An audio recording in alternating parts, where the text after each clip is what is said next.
When it comes to quality sleep, Ashley has you covered with top mattress brands at winning prices and with special financing options available. You can snooze now and pay later. Plus, your mattress purchase helps give the gift of better sleep to children in need and U.S. Special Operations Forces. Visit your local Ashley store or shop online today and make every snooze count. Financing is subject to credit approval. See store or ashley.com for details.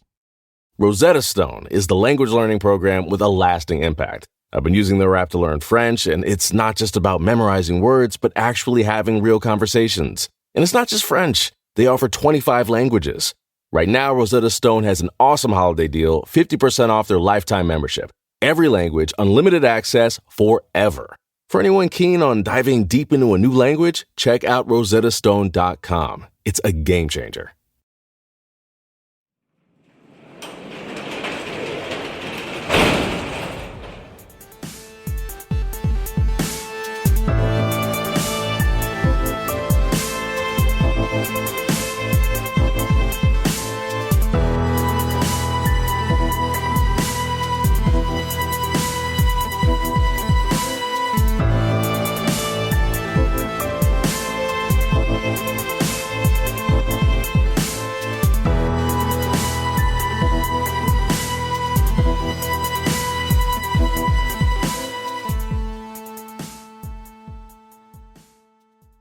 Welcome to True Crime Garage. Wherever you are, whatever you're doing, thanks for listening. I'm your host, Nick, and with me, as always, is a man with a message that the things that you own end up owning you. Here is the Captain. It's good to be seen, and it's good to see you. Thanks for listening.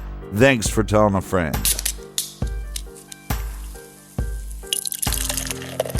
Today we are still sipping on an orange wheat ale called Mother's Doin Good, brewed and bottled in Springfield, Missouri, 5% alcohol by volume, and I am happy to report that Mother's is donating a portion of every sale of this beer to charity. Garage grade 3 3/4 bottle caps out of 5, and helping us out to donate a portion of the beer fund this week are these fine folks right here. First up, a long distance cheers to James T. and Parts Unknown. And a big shout out to Joan in Byron, Mississippi. Here's a double cheers to Josh and New in Mason City, Iowa. And a big cheers to the Cheesehead Monica in Southeast Wisconsin. And here's a cheers to Kate in Davidsonville, Maryland. And last but certainly not least, we have a long distance cheers to Martin. He is in Rotterdam, Netherlands, and he, just like the others, they helped out and went to truecrimegarage.com and contributed to this week's beer fund, and for that, we thank you. Yeah. BWEWRUN Beer Run. For everything True Crime Garage, check us out at truecrimegarage.com. If you need more True Crime Garage for your earballs, all of our episodes are available everywhere you listen to podcasts, and check out our bonus show called Off the Record on Stitcher Premium. And that is enough of the business. All right, everybody gather around, grab a chair, grab a beer. Let's talk some true crime.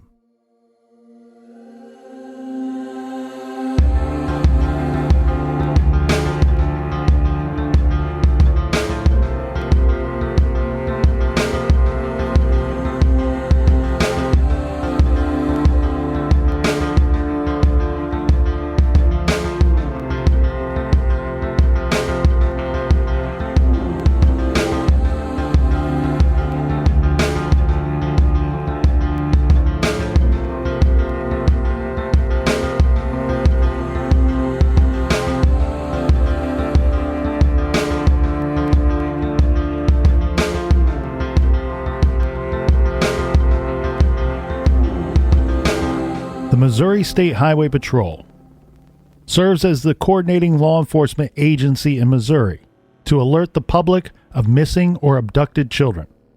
Today, in the great state of Missouri, just like many other states in this great country, Amber Alerts are distributed via the Wireless Emergency Alerts Program. The mission of the Amber Alert Program is to develop and coordinate the efforts of law enforcement, the media, and transportation in order to increase public participation in safely recovering abducted children through targeted education, increased communication, and effective sharing of resources. To avoid both false alarms and having alerts ignored as a wolf cry. The criteria for issuing an alert is rather strict. Each state Amber Alert plan sets its own criteria for activation, meaning that there are differences between alerting agencies as to which incidents are considered to justify the use of the system. However, the U.S. Department of Justice issues the following guidance, which most states are said to adhere closely to. 1. Law enforcement must confirm that an abduction has taken place. 2. The child must be at risk of serious injury or death. 3. There must be sufficient descriptive information of child, captor, or captor's vehicle to issue an alert. 4. The child must be under 17 years of age. December 16th, 2004 was the first time that an Amber Alert was issued for a fetus lacking any sort of description. The alert was initially denied, as it had not been used before in an unborn child's case, and thus there was no description of the victim. Eventually, after intervention by Congressman Sam Graves, the alert was implemented. The baby's mother had been murdered just hours before the alert went out to the citizens of Missouri.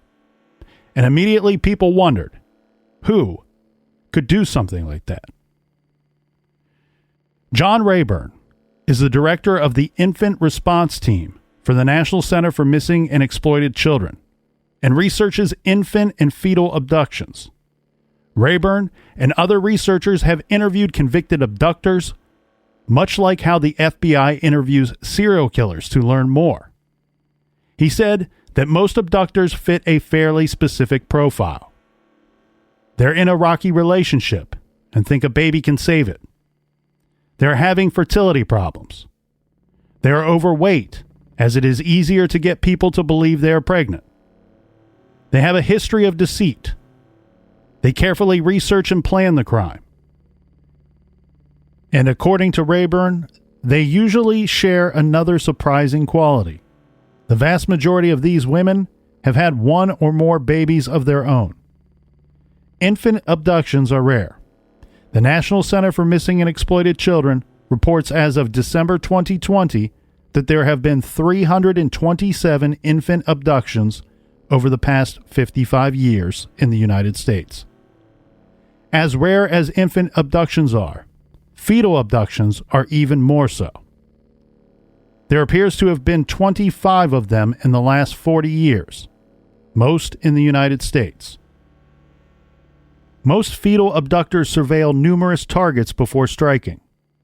Fetal abductors research how to perform a cesarean section.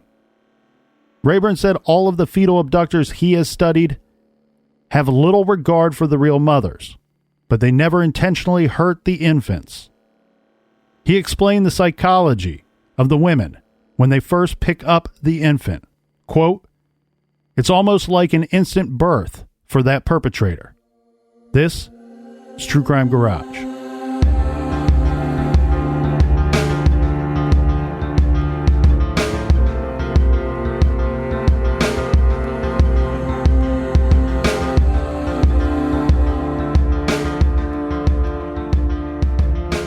A good portion of today's trailer was from a fascinating article by the good folks doing good work over at KCTV. In the trailer, we talked about the first time an Amber Alert was used when there was no available description of an abducted child. And that is the case that we're going to dive into today. Bobbie Jo was born in the tiny town of Skidmore, Missouri. Oddly enough, she was the cousin of the young man whose case we featured in the garage yesterday. That is the disappearance of Branson Perry. Growing up, Bobbie Jo was a good student with a love of horses and dogs.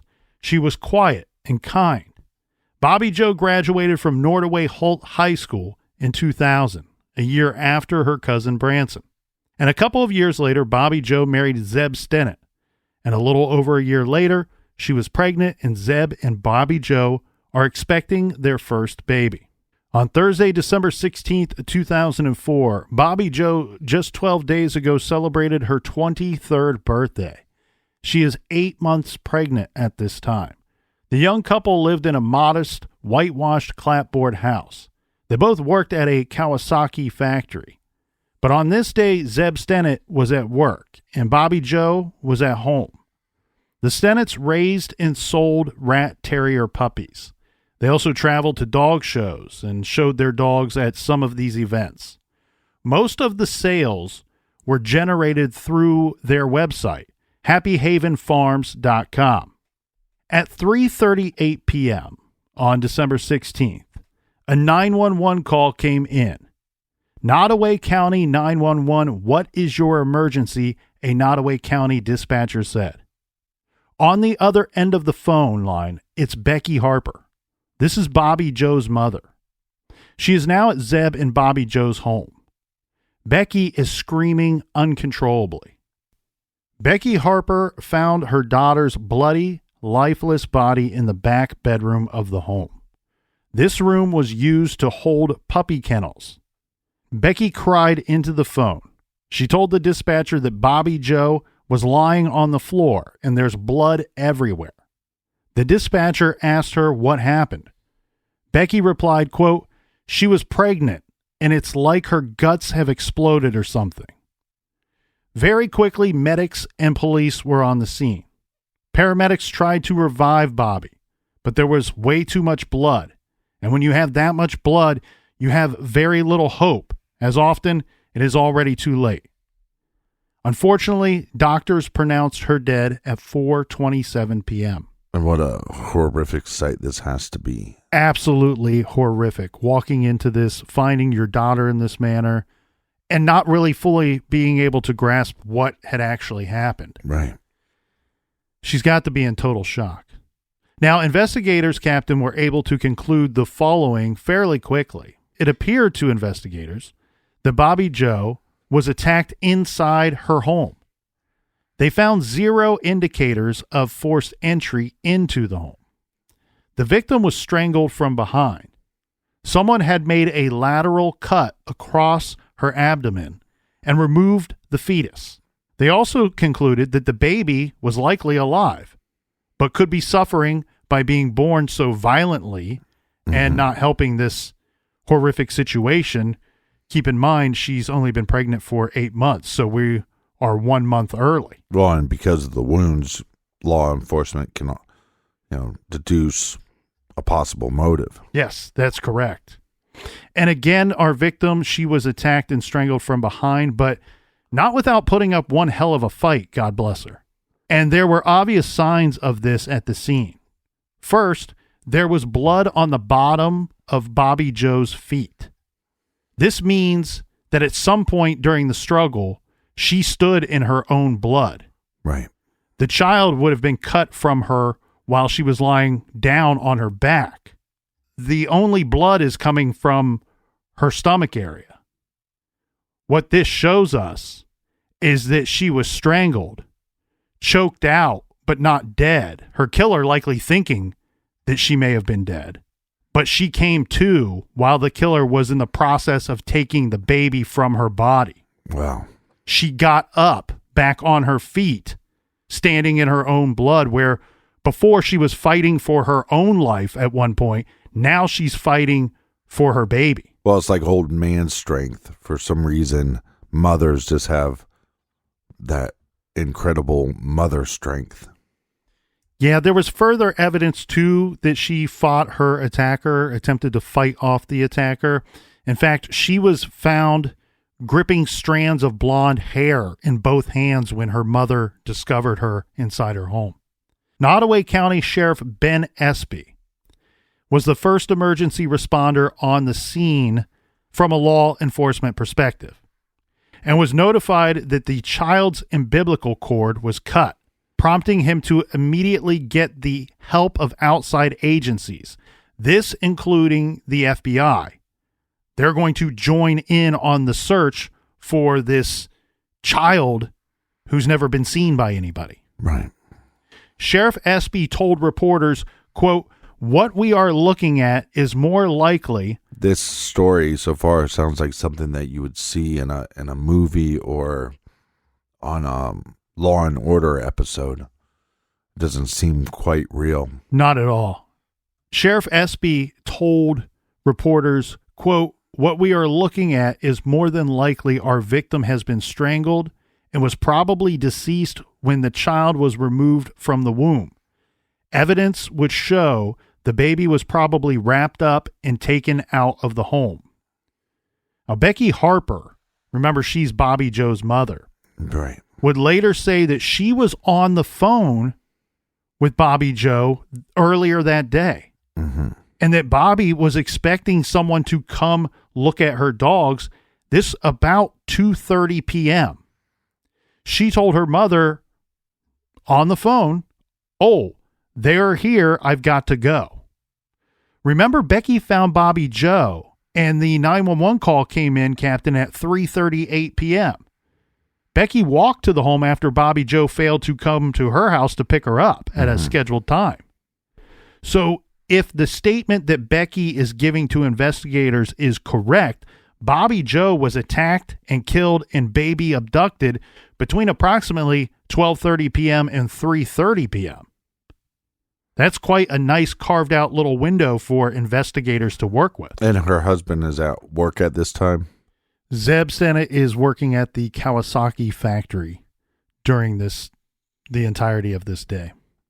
Now, one tip that came in suggested that 3 people had killed Bobbie Jo with the purpose of taking her baby, which they intended to sell. I'm a little unclear where this tip came from, but it was reported in the papers and in the news at the time.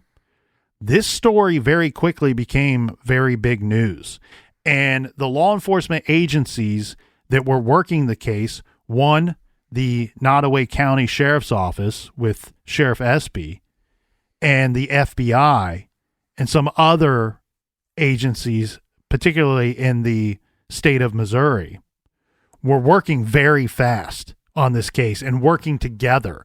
And Sheriff Espy, as well as I believe it was Agent Jeff Lanza from the FBI, they were answering questions that the media had.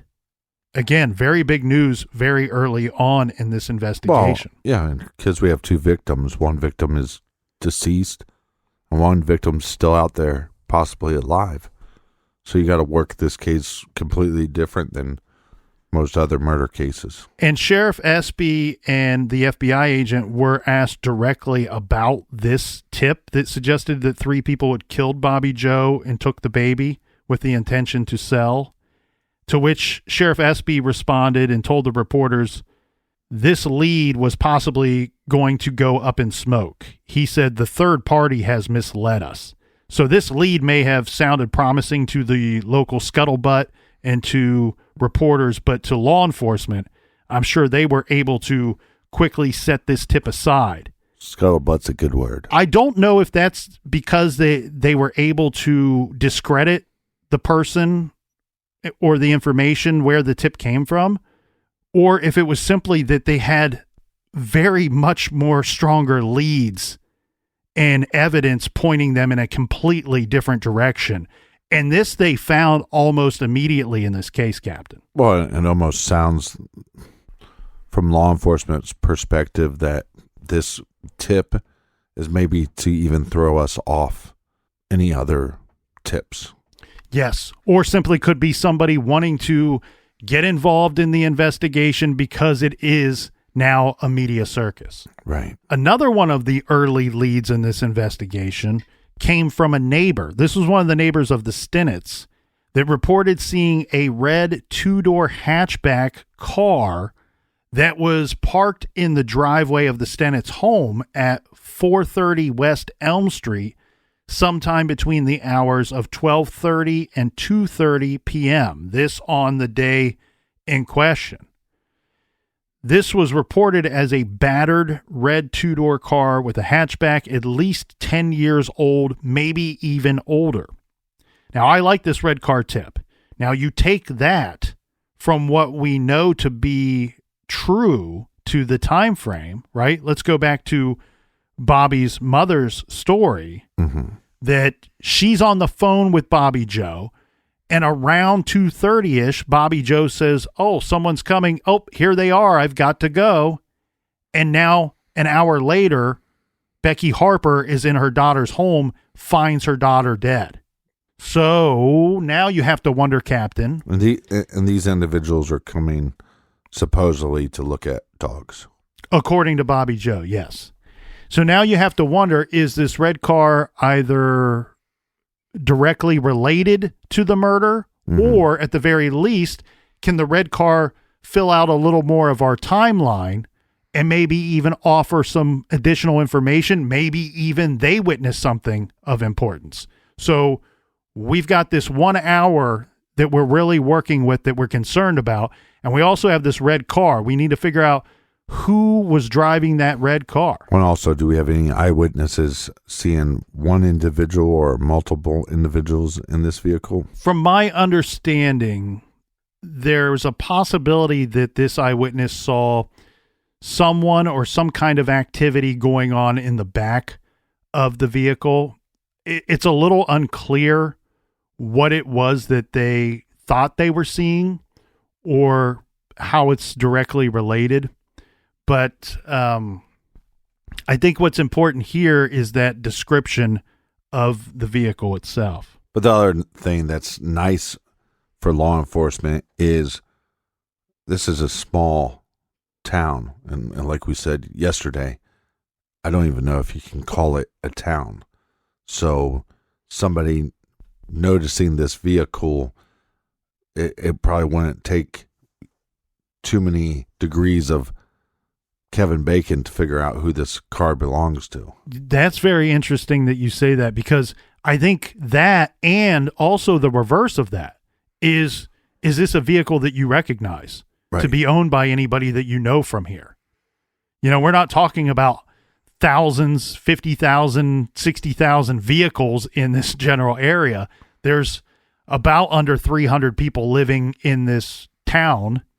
And I'm sure a lot of these people know a good majority of the vehicles being driven by its residents. Well, just think, like when we went to high school, that it's probably more people in our high school than were in this town.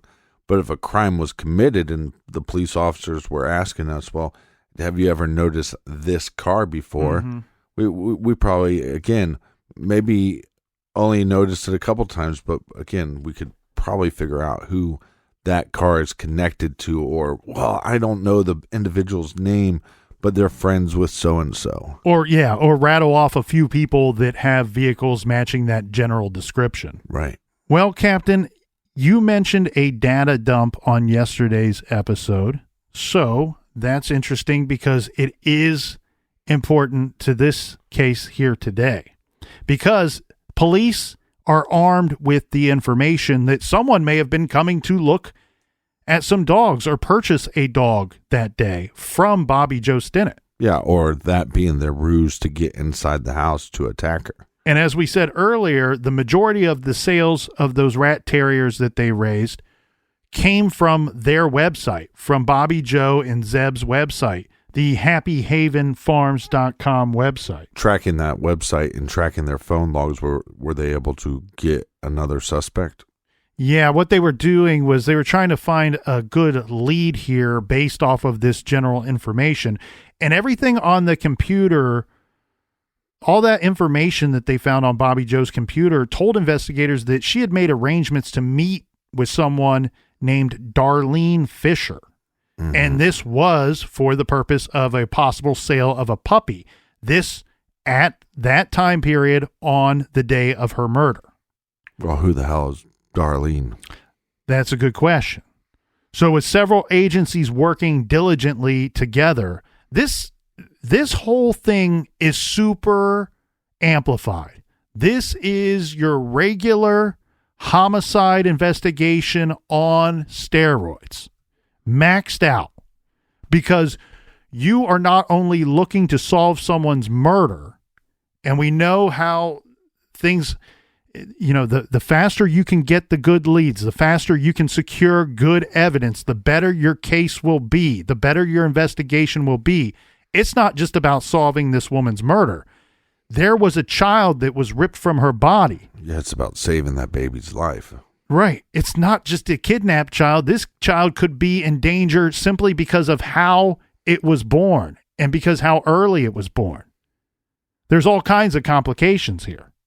So all of these agents and agencies working very diligently together, using every resource available, they couldn't find any record for a Darlene Fisher. You know, they're checking driver's license, state IDs, anything that they would have on their databases. They cannot find a Darlene Fisher.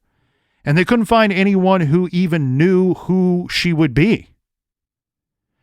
So now the investigators are terrified because it's starting to look like to them that they are dealing with a suspect, or at least a person that they're trying to find that was using a fake name to meet with the murder victim on that day. Not only are they using a fake name, but this person is an absolute savage.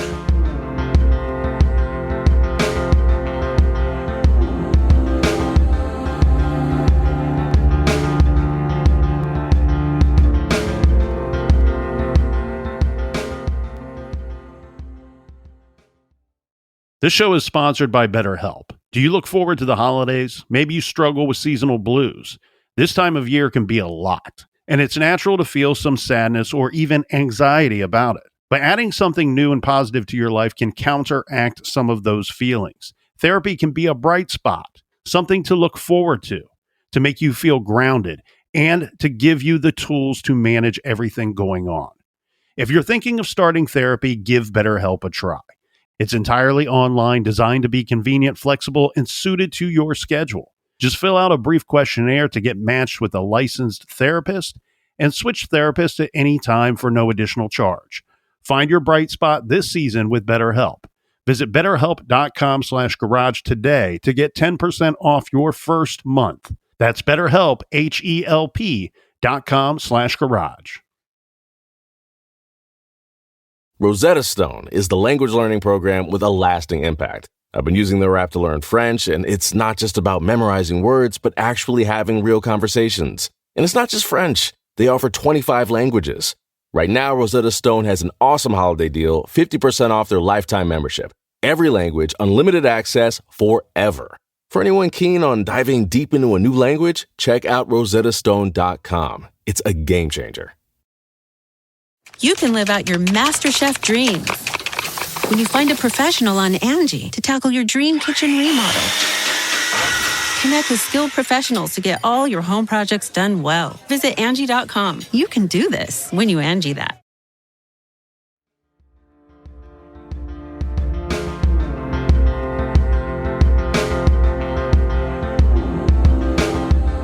All right, we're back. Cheers, mates. Cheers to you, Colonel. Cheers to you, Captain. Cheers to the people in the back. Or to the Billy Goat. Bah. Cheers to the people up front. Don't forget about those people, the fine people up front. Yeah, they smell good.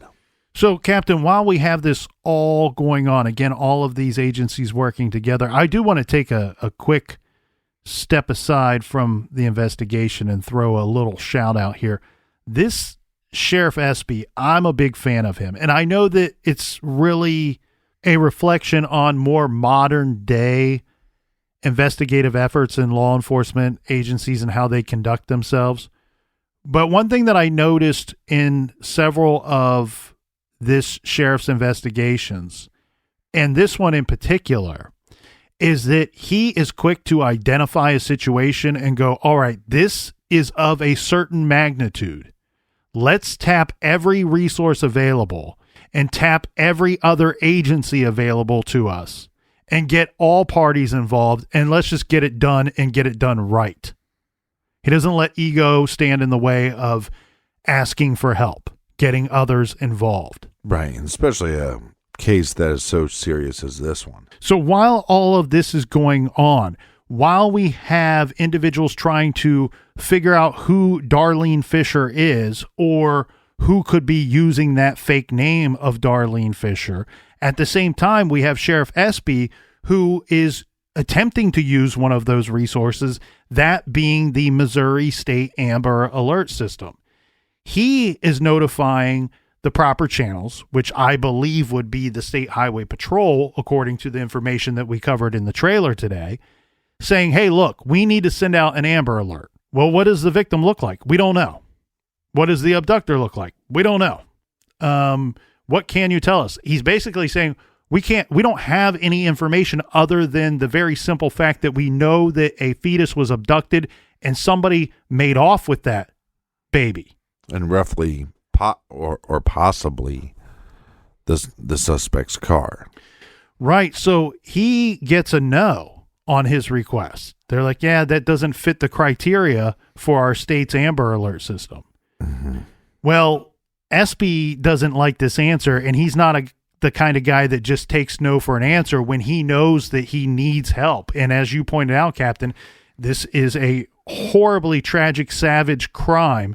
This is of the utmost importance. I completely agree. So he starts lobbying his local congressman, saying, you need to go to bat for us and get this done, make this happen. And through that channel, he ends up being told, hey, all right, we're going to move forward with the Amber Alert for this abducted child. Well, again, look at this case. We have a murdered victim. So when you have a murdered victim, the best outcome at that point is to get a suspect, collect the evidence, charge them, convict them, and have them spend the rest of their life in jail. And while we have the work getting done to make the Amber Alert happen, now we have to bring in the computer forensic detectives, right? Because since we can't figure out who Darlene Fisher is, our next effort is going to be tracing the communications from this so-called Darlene Fisher regarding the possible purchase of one of the dogs. Through a lot of work, they're able to very quickly trace that back to a single IP address. And I'm going to shorten this version of the story, Captain, because it does get very complicated. It's a lot of reaching out to people in other states to find out some information that lead you to another piece of information and another piece of information and speaking to. But it's information it's elementary to you since you studied computer. Right, that's correct. And by the way, there will be new computer shirts this week on the store page. They trace this to a single IP address. And then what they learn is that is coming from a town in Melbourne, Kansas, which is about 170 miles away. The IP address is traced to a telephone that was registered to a Kevin Montgomery at South Adams Road in Melbourne. Mm-hmm. Well, this is a really darn good lead, isn't it? So the FBI decide, hey, let's start watching this house. And soon they spot a dirty red Toyota Corolla with Kansas license plates pull up to that address. Yeah, of course it's a dirty Toyota Corolla. The agents, now they're going to move into the residence. Once inside, they find a man and woman sitting on the couch, and between them appears to be a baby wrapped up in a sheet. Jesus. Now, they can't see, any features of the baby. They can't see the face or any skin or anything like that. In fact, one of the agents says, it really crossed my mind in that moment, considering everything I had just seen in the last 24 hours. Mm-hmm. That the baby could be somewhere else, and that could be a shotgun or some kind of handgun wrapped up for them to grab easily, right, and take us out. Well, they check on the situation. They are right and find out that it was, in fact, a baby. It was, in fact, the missing baby that they were looking for, sitting between these two people on the couch. They're just sitting there watching TV. Like nothing happened. Like a couple of new parents. And in fact, oddly enough, they are watching the Amber Alert information that is coming out on their TV screen. Jesus. Savages. Of course, they arrest both of these individuals, and the baby is sent off to the hospital. And I won't leave anybody hanging for too long. I'll jump to this portion of the story. The baby was determined to be healthy. Okay. Nothing's wrong with the baby. No injuries at all. Thank God. Well, that's what I was saying about 5 minutes ago, but you interrupted me. The importance of moving all this stuff forward was, like I was saying, you have a murdered victim. Normally, that's all you have, a murdered victim. So now you have to get the suspect, get the evidence, charge them, put them in jail, and that's the best outcome. But when you have, in this case, the victim taken by the murderers, now you have another outcome, and it's going to be on your hands, and that's how most law enforcement look at it. Hey, it's on our hands if we do not capture these people in time and get this baby back and have the baby be okay and have the baby be alive and not another murdered victim. In their custody, the police now have Lisa Marie Montgomery and her husband, Kevin Montgomery. They've separated them. They're going to be interviewing them. Both of them are in their mid to late 30s. Sounds like a very bad country duo. Now, what Kevin Montgomery tells police during this interview process is that his wife, Lisa, allegedly called him at 5:15 or around 5:15 p.m. the day before. This saying that on a shopping trip to Topeka, Kansas, she had gone into labor and given birth.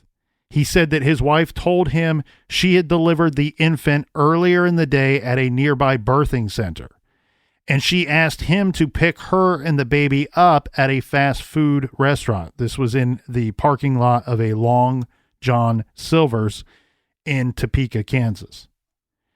The next day, the couple showed off the newborn at a diner, a bank, the courthouse, and the convenience store where Lisa Montgomery worked. Lisa Montgomery had 4 children of her own. This from a previous marriage. This was her second marriage to Kevin Montgomery. But she had her tubes tied in 1990. We're in 2004. Right. And according to... They came untied. Right. According to Kevin Montgomery, her husband, he said that on at least one occasion, she claimed to have been pregnant. This after the procedure. Mm-hmm. I'm a little unclear here, Captain, if Kevin Montgomery was fully aware of this procedure. Right. I'm guessing he wasn't. What ends up happening in the other room with Lisa Montgomery, she, is trying to explain some things away, and she's sticking to the story of, she was pregnant and she had this baby, and she's going to stick with that story, but not for too long. Eventually, she breaks down and admits to police that the day before, she drove to Skidmore, Missouri, and met with Bobbie Jo Stinnett in her home and attacked her from behind and took the baby from Bobbie Jo's body using a kitchen knife. I mean, this is one of the worst cases we've ever covered. That it is, my friend.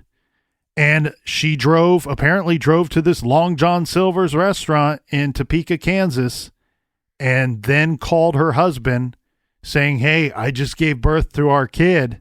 Come and pick me up." Well, I mean, they do have good fish sandwiches and batter dip fries. Now we're going to have to go to trial, Captain. And first of all, I mean, just so we're clear, they didn't have to do any test, or did they do tests just to prove? Because I'm glad you pointed that out. You're absolutely right. They did some DNA testing, and were quickly able to determine that the child was not belonging to Lisa Montgomery. Right. And it did belong to Zeb Stinnett and to now deceased Bobbie Jo Stinnett. Yeah. And after the baby was determined to be healthy, the baby was returned to her father. The baby's name, by the way, is Victoria Stinnett. Yeah. And you feel for him because, again, this was their first child, and maybe they're planning on having more, and now you have to raise the the kid alone without a mother. It'd be a tough situation. And you're spot on, Captain. This is one of the worst cases that we've had to cover. But the silver lining is, of course, the baby's healthy and we're able to not have double the tragedy here. Again, that's applauding all law enforcement involved, from the simple patrol officers, from the patrol officers all the way up to the FBI, to the computer. I can't talk today. Computer forensic team. I mean, all of them involved are the reason that this child is still alive. Now, this is going to be a different kind of charge, which will lead to a different kind of trial here, Captain. What Lisa Montgomery is eventually charged with is, in fact, a federal offense of kidnapping resulting in death. So what the prosecution is going to push forward is that the removing of the baby, abducting the baby from the mother's body is, in fact, at the end of the day, what killed this poor woman, resulting in her death. This was a crime that was established by the Federal Kidnapping Act way back in 1932. So she's going to be tried by the U.S. federal government. And if convicted, she could face either life imprisonment at a federal prison or the death penalty. Right. And it's weird, though, too, because she basically broke down during the interrogation. So you think at some point that her and her lawyer would be making some kind of plea deal. Yeah, broke down. And I got to tell you, Captain, the only, there's very few portions of this story that you can gain any kind of joy out of. The returning of Victoria Stinnett, the baby. Well, I thought the hard work of the investigators and the community. But she broke down. I don't know what kind of mental and emotional tools Lisa Marie Montgomery was working with here. Right. Her defense team, the lawyers presented an alternative theory of the crime, of how the crime was perpetrated and how it went down. This theory was that Lisa Montgomery's brother had actually committed the murder. However... Oh, that's great. Just throw everybody in your family under the bus. Well, the other problem with this idea of presenting this as a defense for Lisa Marie Montgomery is there's no evidence to back any of this up. Right. You can't back up this theory put forward by the defense team. So when this was seen by the defense team as a lost cause effort, they ended up switching gears during the course of the trial, and then they were going to go for an insanity defense. Right. That's what they should have went with probably initially, but again, why not just make a deal because you already confessed and just try to save your life and make a deal. You're exactly right. Well, you have you have so many victims in this case. I mean, one, you have any law enforcement that had to see that scene. You have, obviously Bobbie Jo, then you have her child, then you have her husband, you have the whole community, then you have this lady's kids, and then think about her husband. He thought he was picking her up because they had a child. Right. I have a really hard time believing this husband guy that look, there's some dumbass men out there. There's some dumbass men. I can believe that he didn't know about the procedure, the tube tying procedure. I can believe that. I have a hard time believing that this guy's as smart as glue is what right. he is. But some of the people in the town of Melbourne, Kansas, came to his defense and said, look, she fooled us too. There were other people in this community that she fooled for months leading up to. And I've had this happen. I had a friend of mine, she told him that she was pregnant so she could fake it for a little bit, but she faked it for months. It took months. And this guy is not he's not a dummy. And it wasn't, and in his defense, he never had a child before, so he didn't know exactly, what to look for. But friends of his started pointing out certain things to him. But again, a guy he's not dumb, and he was fake. He was fooled for months, by his girlfriend and her telling him that she was pregnant. And I'm not going to go to Lisa Marie's defense. I'm not going to look, this woman, from everything that I've seen, and we've talked about this, it feels like dozens and dozens of times here in the Garage Captain, that a lot of these killers, some of them have had horrible. I mean, I'm almost speechless when I begin to think of her childhood, but a lot of these killers have had horrible childhoods. Yes. Lots of abuse, years of abuse. Her childhood, it's up there with any of them that we've reviewed. It might be the worst one that I've ever reviewed as far as cases go here in the garage. But again, I'm not going to go into detail about that because this show is not about Lisa Marie Montgomery. It's about Bobbie Jo Stinnett and Victoria Stinnett, Zeb Stinnett, and Becky Harper. Yeah, but it is interesting. I mean, her background is interesting, but also the more you dive into that, the more you portray her as a victim. And it was reported that during the court proceedings, about half of the jury were crying at times during the trial itself. And of course, I think a lot of this is coming from this horrific crime. There's so many women that struggle to get pregnant, to carry pregnancy to full term. There's a lot of issues with that, and to have this happen, it's devastating. If you're a defense lawyer and you're looking over at the jury and they're crying, you're thinking, well, this is not looking very good for us. Yeah. I think this is one, like, I understand that we have to have checks and balances. We have to have prosecutors and defense attorneys. But I think if I was a defense attorney and they gave me this case, I think I would just say, I have to walk away. I couldn't do the best job for this individual.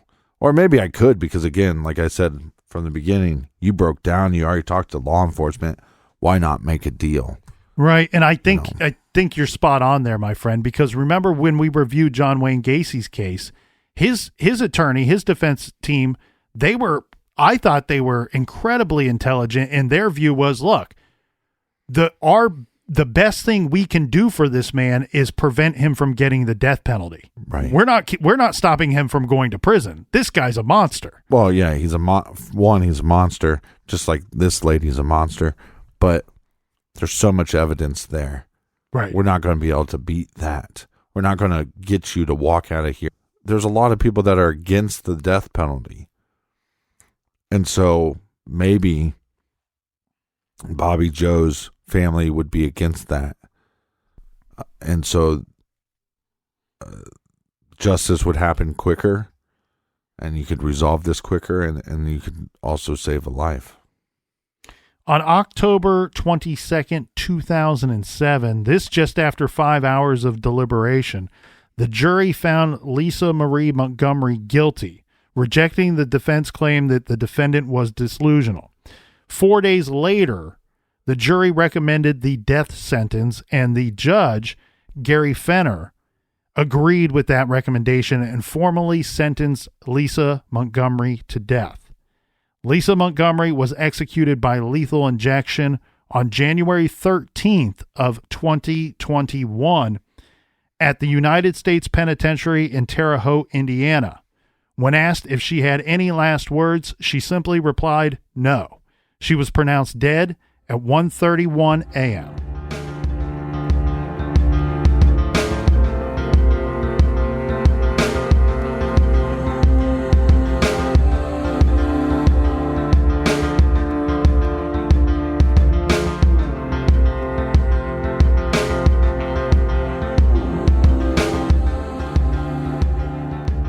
Thank you for your continued support on our way to 500 episodes of the main TCG show. Colonel, do we have any recommended reading this week? This week we are recommending Baby Be Mine by Diane Fanning. This book, as well as some other materials, were used in the research for this week's story. So if you want a deeper dive, make sure you check out Baby Be Mine, the shocking true story of a woman accused of murdering a pregnant mother to steal her child by Diane Fanning.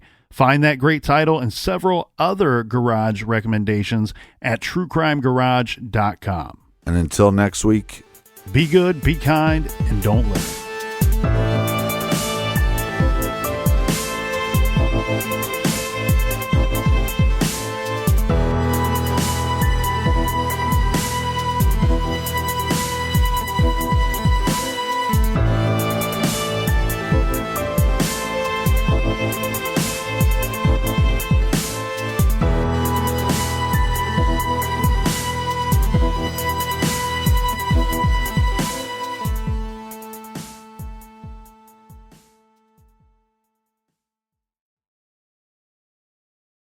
You can live out your MasterChef dreams